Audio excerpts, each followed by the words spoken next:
New York is alive. Annual Comic-Con starts tomorrow. Lance Fensterman is with me now. He is organizing it, and for the first time ever, totally sold out even before it opens. Lance, it's great to see you. It's great to be here. Thank you. All right, so this is the 10th edition, so to speak, of Comic-Con. What surprises you most about the growth? I can't believe how fast this thing keeps shooting up. So 167,000 people, and it just... At New York City Javits Center. Yeah, it keeps growing and growing and growing. But what surprises me most is just the passion these people have for all things popular culture. You know? And as far as visuals, there's no more interesting mix of people, right? No, there is not. We look very boring compared to our typical fans. Yeah. And I think we both look very nice, but boring. We get a lot of costumes. True. We don't have a lot of, black and green. And there's no wings attached to us or hammers or swords. It's...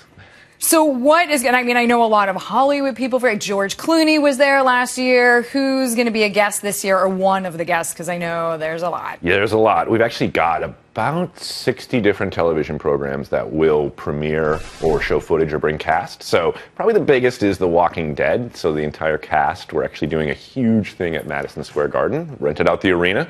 So 17,000 people get to see the first episode premiere like a week before it's on the air. So if you like Rick Grimes and that whole crew, they're all going to be there from Walking Dead. All right, well, that is pretty cool indeed. And I know it's not just the U.S. I mean, you have a development with China.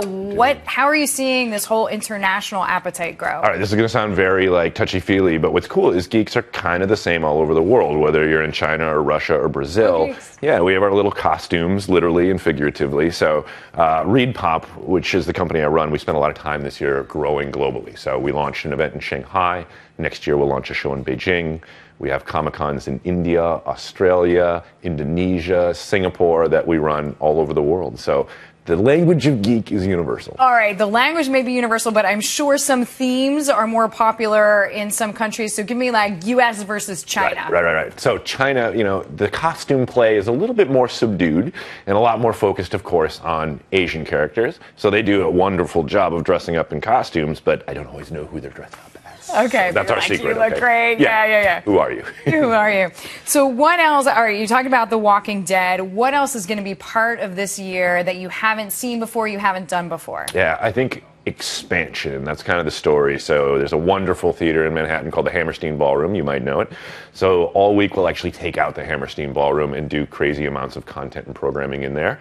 The entire Javits Center we're taking over and we're busting at the seams. So we kind of keep expanding outward. So let me ask you how technology is changing, whether or not it's how you promote the event, how you pull people in, or even the kinds of characters that are appearing. Yeah. How is tech changing your world at Comic-Con? In two ways. You see a lot more video game costumes. Because video games are, it's a bigger industry than Hollywood. It's massive.